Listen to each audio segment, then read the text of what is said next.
So let's go back to step one, Mitch. We got this house. You and your team are going to buy the house. You're going to fund it with private money.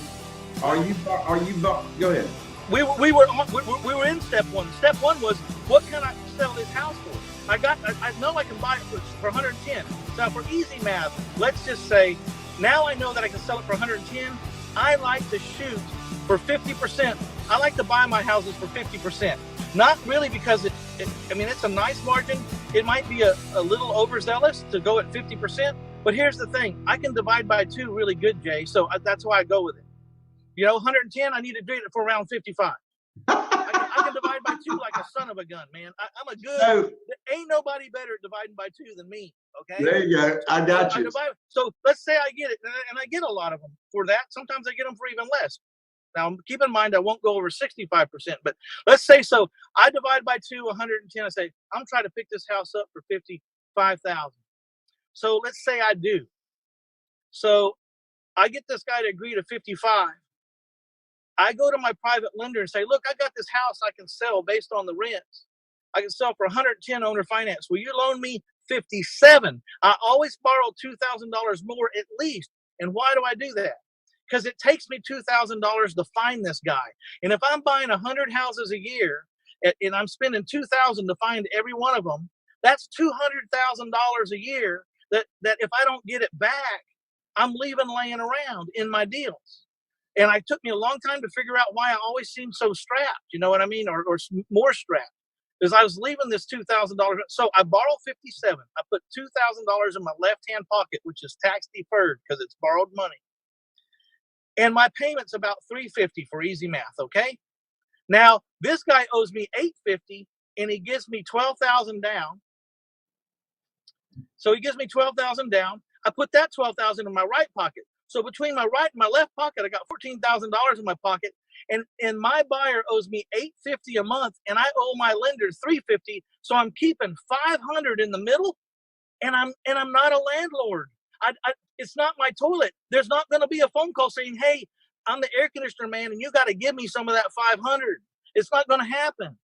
Matter of fact, if you're out there in the audience and you have a mortgage payment, I want you to try experiment with me today. Call up the mortgage company and tell them your air conditioner doesn't work and you want them to send someone over and see what they tell you. Right. Exactly. So the private money that you're borrowing, are you borrowing that unsecured or secured? Non-recourse, collateral only. And here's a nice little hint and tip. Oh, wait a minute. You got to tell the viewers and listeners what you just said and what that means. Well, it's collateral only, which means you either get paid the terms that we agreed on. I send you a check every month as agreed, or you get my house. Right. And if you don't like my house, when people go, well, is your credit any good, Mitch? I say, that's irrelevant. You should make this loan to Charles Manson when he was alive, because the best thing that'll ever happen to you is that you don't get paid, because you're going to get my $110,000 house for $57,000. Yeah. Now, I understand you don't want a house, but that's pretty good security. You know what I mean? As far as risk reward goes, this is really, and we got to be careful here because these SEC rules, right? You can't guarantee nothing. There's nothing for sure, but that's a pretty bold risk reward scenario where you loan Mitch Stephen $57,000, and if Mitch Stephen doesn't pay you, you get a $110,000 house. That ain't bad.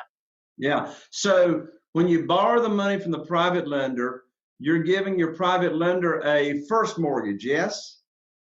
Yes, a first lien, and I borrow my money. Here's my terms. You might want to write this down. I borrow my money right now. I have $14 million of private people's money, 8% interest only, 5 years, non-recourse, collateral only loan.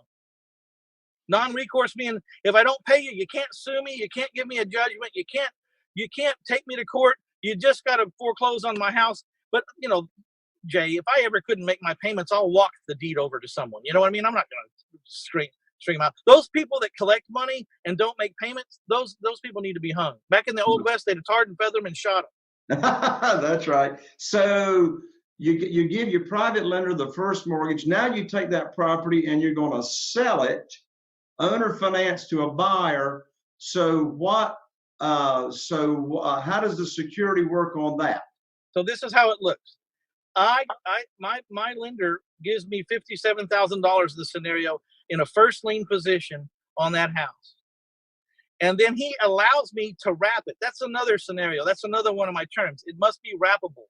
You will allow me to sell this house on payments, and you'll allow me to keep my loan with you, Mr. Private Lender. And they all agree. So, all right, so when I sell the house for 110 with 12,000 down, they still owe me 98. But my note is in the second position behind my lender. In first position, and now your note is in second position from your buyer to you. Right? Yes, it's a very special mortgage. It's called a wraparound mortgage. And in that mortgage, it discloses to my buyer his risk that Mitch Stephen owes someone too, and there could be problems if Mitch Stephen didn't pay. That wraparound mortgage discloses who's owed, how much is owed, how long it's owed, everything to my buyer. Now, you think that would scare the hell out of people, right? I've done it thousands and thousands of times. People accept the fact that they have to make some concessions when they can't get a loan on their own. You know what I mean? Exactly. Obviously they do. And so that wraparound, why they call it a wraparound mortgage is my mortgage to my buyer. He sends me a payment. I send a payment to my lender. He doesn't send me a payment. I still got to send the payment to my lender. But my mortgage wraps around my private lender's mortgage. It wraps around it. That's Exactly. why they call it a wraparound mortgage. Exactly. So now, there's one thing you said a moment ago that some of the viewers and listeners are probably scratching their head about, and that is you got a 5-year note from your private lender on buying the house. Now you're selling it on a 30-year note. What happens after the first 5 years is up and gone? Okay, well, let's take the worst case scenario. Which, by the way, I want to tell you right up front, this has never happened to me, and I never planned for it to happen. But the worst case scenario is, I put $2,000 in my pocket when I got the loan. I put $12,000 in my pocket when I got the down payment, and I collect $500 a month positive cash flow. The difference between $850 and $350 every month for 60 months, which is $30,000. So between the down payment and the other thing and the payments, I've collected 30 plus 14, $44,000. And if I have to hand the deed back to my lender after 60 months, that's as bad as it gets. Game over. Made $44,000 on a house over 5 years. I'm done. Now that's never happened in my life because I know if I hand those houses back to my lenders, they're going to quit lending to me. So it's never happened to me. But if that's the worst thing that would happen, everybody's fine. Okay? Exactly. But now you can sell these notes. You can refinance these notes. You can replace one lender with another lender. It would take 17 and a half years before the people that owe me owe the same amount to me as I owe my lender. What would this house be worth in 17 years? What would this note be worth? How liquidatable? What's the average mortgage in America lasts 8 years? Something happens. They refi, they die, they pay off, they win the lottery, they pay it down. You know, things happen. If you think that you're going to collect for 30 years on a mortgage, you're wrong. But let's also look at this, though. If you go the long way, $500 a month. This is where the wholesalers are killing themselves because they haven't learned how to find private money, right? They're doing a one-time shot. Now, what is the average wholesale fee? I just made $14,000 up front on this owner finance strategy. Do you think that's a pretty reasonable average wholesale fee? I think it might even be a little high. It actually is high. The last statistic I heard, and I'm in this mastermind with 150 high-end real estate investors, and a bunch of them are wholesalers. I mean, some of them do 1,000 wholesale deals a year. Average is $12,000 across the board. Okay, so look at this scenario. You wholesalers are going to make you sick right now. Because you haven't mastered the art of raising private money, you are leaving the back half you're walking away from the back half. And let's look at the back half. I'm owed $500 positive cash flow, of which I am not a landlord, for 360 months. That's $180,000 friggin' dollars that you're not going to be able to put your hands on or even have the chance to get because you haven't learned how to raise private money. And that ought to scare the living hell out of you. You ought to ask yourself, what the hell am I doing flipping houses and wholesaling houses when if I own or finance them, and if I could master the art of raising private money, I could make an extra $180,000 on every transaction, average. Okay, so there's no there. When I tell you I'm a multi-millionaire, you can figure it out real easy that I'm not lying. You do 100 houses, and at the end of it, every one of them owes you 150 to 180,000 in the future. You become a multi-millionaire within 20, 30 transactions. I tell you what, Mitch, when we look at your balance sheet and we look at accounts receivable, it's Yes. probably a pretty big number. Yeah. I'm just hoping they don't ever get to that thing where you can Google Mitch Stevens' net worth, because I don't really want people to know. I hear you, man. So on the deal here, so that's a good point on the wholesale. Like these houses that you're buying, you did 88, you say, in the past year. These houses, are you buying them and are you rehabbing it? No. My favorite strategy of all time, and you're gonna love this: buy it, don't fix it, owner finance it for double, and watch the guy making you payments go over budget fixing up your collateral. It's the most beautiful plan on the planet. Right. On the planet. Because where's all the risk, Jay? It's always in the rehab. I don't invent much. I invented the OFV, and I also invented the second half of this bumper sticker. Now, we all know the first half of the bumper sticker. It says, you make your money when you buy. Well, Mitch Stevens printed the other sentence at the bottom, and you lose it in the rehab. Right. You lose all that money you made when you bought it, you lose it all in the rehab. So if you don't do a damn rehab, look, Jay, it's really hard to have materials walk off your job when you don't rehab a job. That's true. People can't go over budget, charge you double when you don't give them a job. That's right. And how many people, I wish I could see a show of hands, how many people that do a rehab go over budget? If your hand's not right up now, you're a liar, or you've only done like one carpet rehab and that's it. Because everyone I know goes over, including me. After 22 years and thousands of deals, I still can't hit a budget because you just never know what you're getting into. And when you don't do a rehab, you can't go over budget. And it's so much more fun to watch these other people go over budget. Because I sell them the house. I said, look, when I sell you the house, it's going to take $20,000 to repair it. They go, oh no, I can do it for 10. I said, no, it's going to cost you $20,000. I know. They said, no, I can do it for 10. They're in it. About 6 months later, they're in it for $18,000 and they're still $4,000 short. And it's so much more fun watching them go over budget on their rehab fixing up my collateral than it is for me to go over budget trying to flip a house. Yeah. So Mitch, the viewers and listeners, here's what they want to know now. Mitch Stevens, where in the world can I find houses for 50 cents on the dollar and sell them as is? Where there is chaos. I live where there's chaos. So people go, well, the market's really hot. Who the hell's selling their house for 50% off? Well, the market's not hot for people that are dying, divorcing, have health issues, getting transferred. Maybe they won the lottery. Not all chaos is bad. When you win the lottery for tens of millions of dollars, that's a form of chaos. Now, it can be good or bad, but right at first, it's not bad. Yeah. And people have walked away from things because they got inheritances and they don't need this piece of crap anymore. You know what I mean? Yeah. Or I don't want it, or I have bad memories, or something happens in a house that they don't want to face anymore, death or abuse or some kind of thing. There's a lot of reasons. And so where we find these deals is we live where the chaos happens. I live in that chaos. I'm a professional. I'm like Thigpen on the chart. There's just chaos around me all the time. So what's your favorite marketing methods right now for locating motivated sellers? Just outbound calling. Outbound calling. Yeah, I've been hearing over the past year more and more high-end real estate investors such as yourself are doing a lot of outbound calling. So are they, is your team or virtual assistants or whatever doing outbound calling to people that already have their house like listed as a FSBO? No, we're dealing with people in chaos, people behind on anything.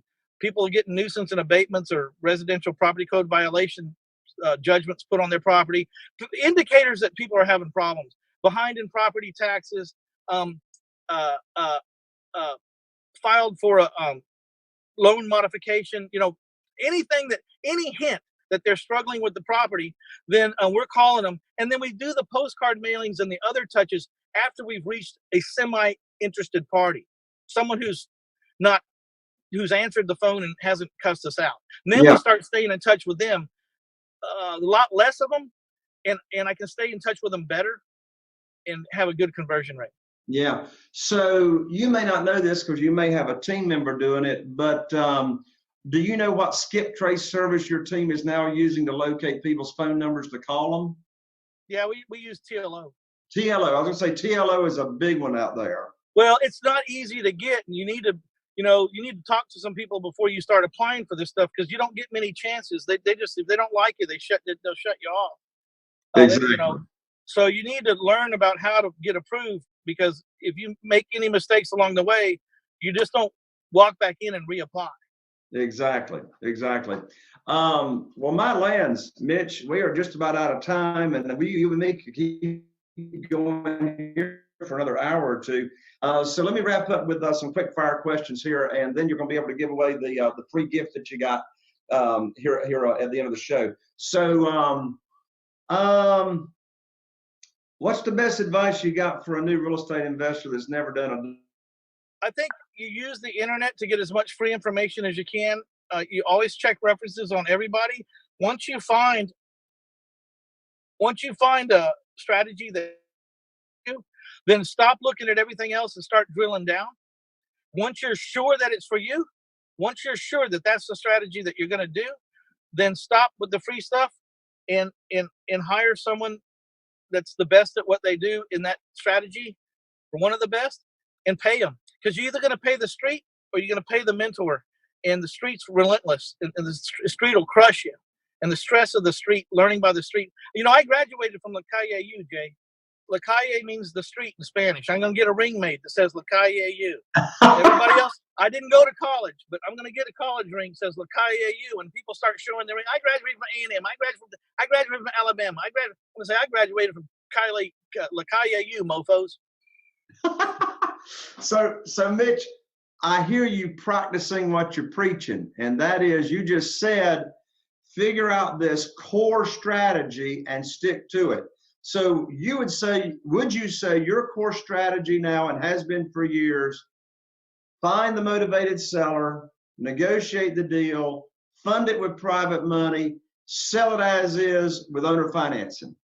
Yeah, you don't always sell it as is, because sometimes it makes sense to do some paint. What happens is I got a line of houses, and I got 2 good crews, and they can only work on 2 houses at a time. So I got 4 houses going at a time. The rest of those houses are for sale as is. If I get to them, I'll rehab them. But 50-60% of them I never get to, because I sell them while they're in line as is. I sell them as is while they're in line. So a lot of people think I don't do rehabs or that I'm against rehabs. I'm not. It makes sense sometimes to put a coat of paint, some carpet, because it doesn't cost that much and it ups the value a lot. But when I got a house that's really major, I don't like to do major $50,000 rehabs anymore. I just put a price on it that leaves some room for the other guy, and I let him make payments, and I'm watching him put $50,000 into my collateral. And when he gets done, that note is like instantly liquidatable. If I sold notes, I don't sell notes anymore, but exactly. Do the math. If you have 250 people that owe you at least $500 a month, positive cash flow between what you got to pay out and what you collect, how much money is that? 250 times 5, that's $125,000 a month. Pretty good math. Can you live off? You think that's enough? You think you could eat? You think you could take your wife out and buy her a diamond ring every now and then? I love it. Hey, one last question here, Mitch. These people that are buying from you, what are you and your team's favorite marketing methods now for locating buyers of your houses? Facebook Marketplace. Absolutely. I advertise wholly in Spanish. If you want to see mine, it's Casas Dueño a Dueño, which means homes owner to owner. And I advertise exclusively. Everyone in my office has to be bilingual. All my salespeople are bilingual, and that's my market. That's what I like. And I know that's my sweet spot. And livecom.com, because when they call my signs, I capture their phone numbers, and I got them automatically put into a text distribution list through automation. And so right now I have 8,000. Jay, right now, if I could pull up my phone and pull up my LiveCom account, that's LiveComm, as in live communications. If I could pull it up right now, I could show you where I have 8,756 people that have called my signs that I can text within a second for 2 cents per person.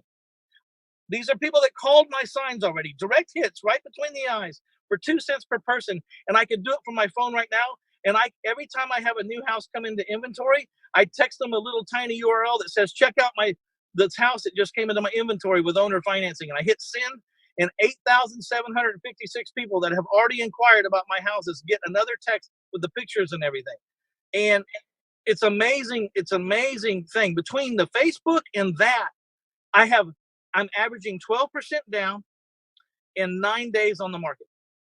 Wow, 9 days on the market. And that's averaging the last 200 sales. Wow. What's that resource again? Tell everybody again that resource. It's livecomm.com, LiveComm.com. And That's I awesome. I invented it because none of the places would do exactly what I wanted it to do. It has a lot of features. It has a lot of features that and we're soon to have voice drop. So Wow. you can mass text. Actually, we can mass text with mail merge now. If you put your potential buyer's first and last name in the spreadsheet,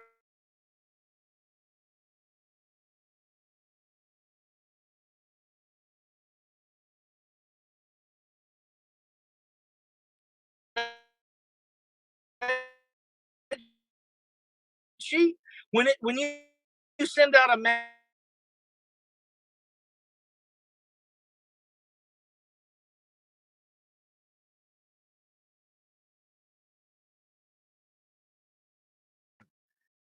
it looks way more personal.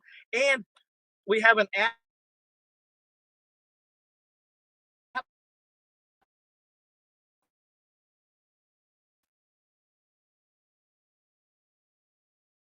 on the, and we have